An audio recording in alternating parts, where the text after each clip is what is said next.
Hello guys, and welcome once again to Real Life with Lillian. In today's video, I'll be showing you how I make Nigerian Egusi soup, Nigerian vegetable soup, and rice swallow or rice starch. So the twist here is that we'll be using pepitas, which is pumpkin seed, instead of egusi, which is melon seed, to make the egusi soup. And we'll also be using spinach and silver beet to make the vegetable soup instead of the usual ugu and water leaves to make vegetable soup as we usually do in Nigeria. So guys, come with me. First of all, I don't have the vegetables, so I will be out shopping. So here we are at the shops. This is silver beet. This is exactly how it looks. I'm going to be buying some of that. And I also need to get some things for the house. So as I'm already in the shop, I'll be buying all that things. This is our spinach for the vegetable. Because, yeah, why not? So this is another spinach. We're just going to use about 3 of that because I couldn't find the spinach bunch. So we're using the packaged ones. We will also be getting freshly minced ginger and garlic. Because I'm running low on those at home. Like I told you guys, I also took the time to buy 1 or 2 other things because I was already in the shop, so why not? Alright guys, here is our pepita. This is what we'll be using as egusi. We'll be using pepita, which is pumpkin seed, in place of egusi. But treat it exactly the same way you would treat your egusi in blending, in frying, or however you like to cook your egusi. So this is me all set with my shopping, and back home I'm showing you guys the cow skin that we'll be using. So this is our cow skin. This is how it comes packaged. If you're living in diaspora, you already know it's not like open the way we have it back home. And this is also our dry fish. Most things here, including meat, come packaged already from the shops. So inside my pot, I already have washed meat, and I'm also adding my stockfish because it's a bit hard, so it will need to cook for a while. So I have my cow skin or bomo, I have my cow stomach or tripe, I have my goat meat, beef, and also, like I said, the stockfish. These are the other ingredients we'll be cooking with today. I have here in the bowls, I have ginger and garlic, some red oil, a mix of prawn, blended prawn and crayfish. I also have my washed dry fish and some spices. So for the spices, we have ground red pepper, locust bean or ogiri or dadawa, hot leaf seed that is blended, different mix of seasoning, salt and Cameroon pepper. I also have some onions I have already washed and diced.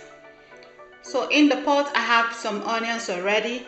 Usually I will cook this, I'll put the spices and cook my meat without adding extra water for a while before I'll then add water and allow it to cook.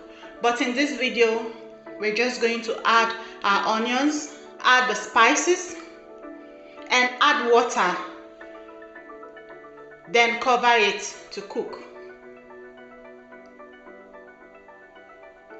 So this is our ginger and garlic going in, followed by some spices. I put salt, and later on I'll put a little bit more salt. So you put salt to taste. Make sure you're not overdoing it. You want the salt to get into the meat and into the fish that you're cooking. So we'll be adding our other spices. We have red pepper, ground red pepper.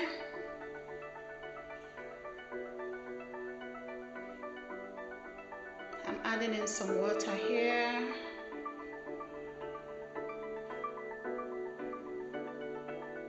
I will also add other spices like the seasoning mix. We have 2 different seasoning mix here.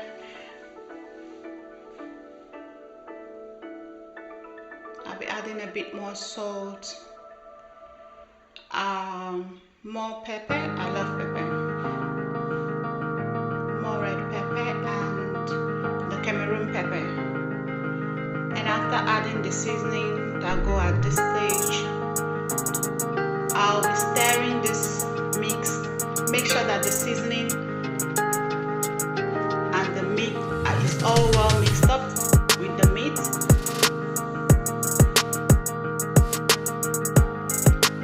Mix it properly and then you cover it to cook. So we're aiming to have a melt in the mouth meat.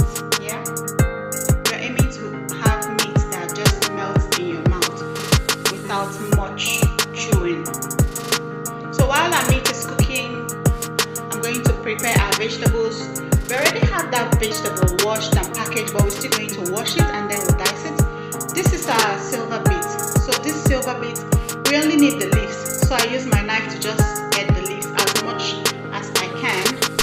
And the whitish middle stalk, we'll be throwing that out. So this is me showing you again how I cut the silver beet leaves. So I just take it out from the stalk.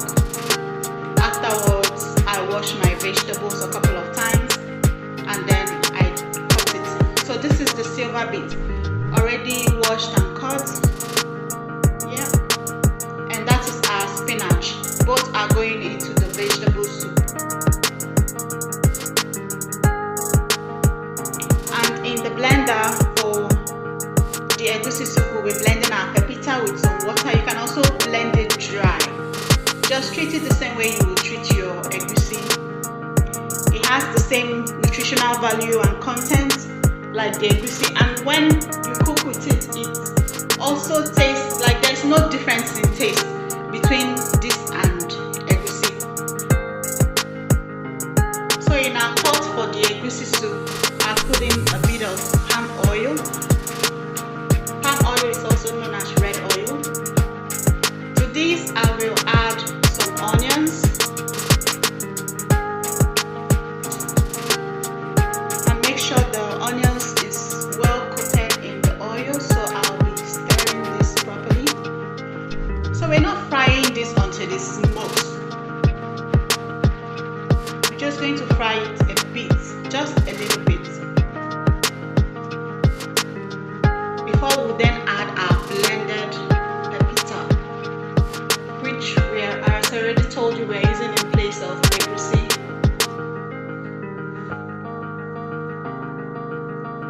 So this is our blended pepita. You blend it until it's smooth and you add it to your oil and onions mixture and fry it for about 5 to 10 minutes.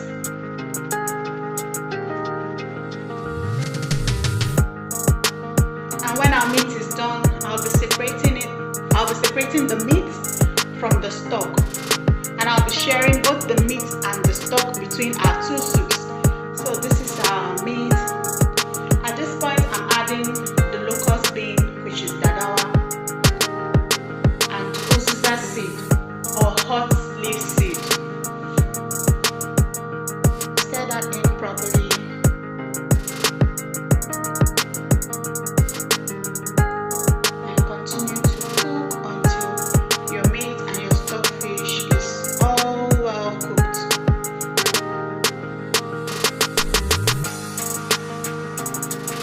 After stirring that, I'm going to cover it and let it continue to cook.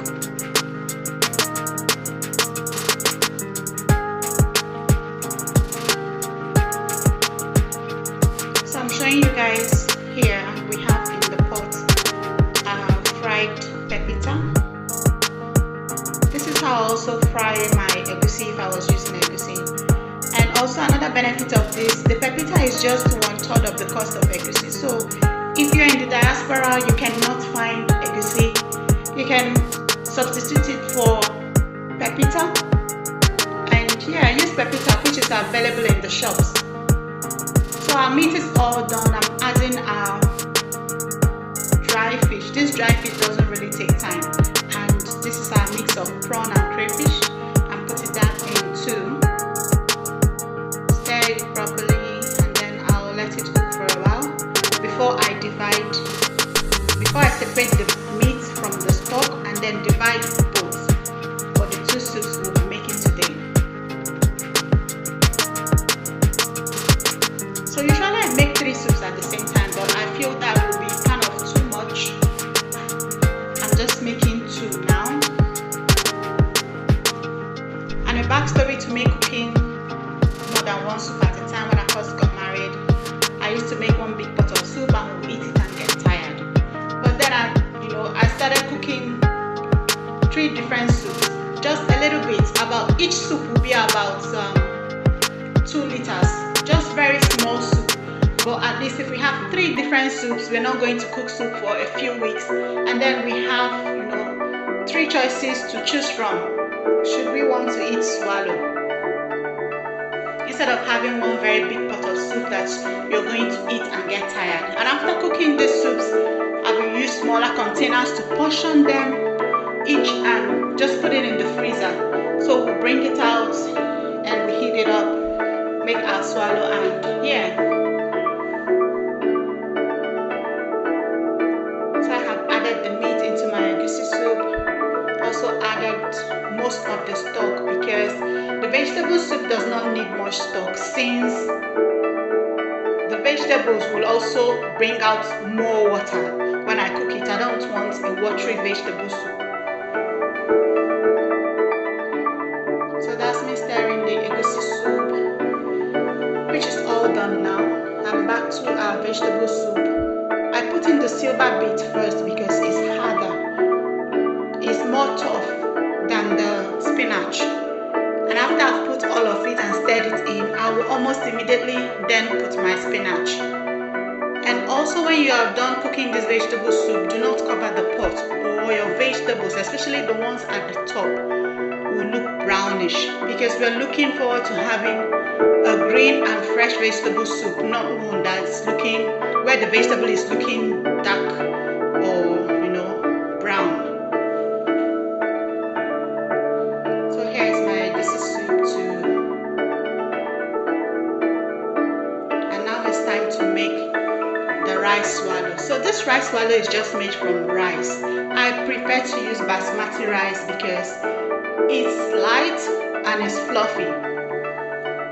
I soaked this one overnight, but you can soak it for a few hours and use a very good blender to blend it. Just use any rice you have in your kitchen. So this is rice that I soaked overnight. This is about 2 cups of basmati rice. You put it in the pot, stir it until it looks like this, and then you put in more water. When you put in that water, do not stir. Just allow the rice mixture to cook in that water. You cover it and allow it to cook. So when you blend this rice, it looks white in color, but the color we're looking for, the final color for the rice swallow, is about cream. It's like a cream kind of color, not white. If it's pure white, then it's not really cooked. You can see how soft and fluffy that rice is looking. Yeah, so guys, this is the rice that we blended. Finished product looks like. It's very light, very fluffy, and very. We also have vegetable soup again, and we have a rice swallow. Alright guys, if this video has been helpful, please kindly subscribe, like, comment, and share. And thank you guys for watching. Thank you guys for staying with Real Life with Lillian. And if you're wondering what this tastes like, you can also make it. It's very delicious. And alright guys, I'll see you all in my next video, where I'll be showing you the drinks.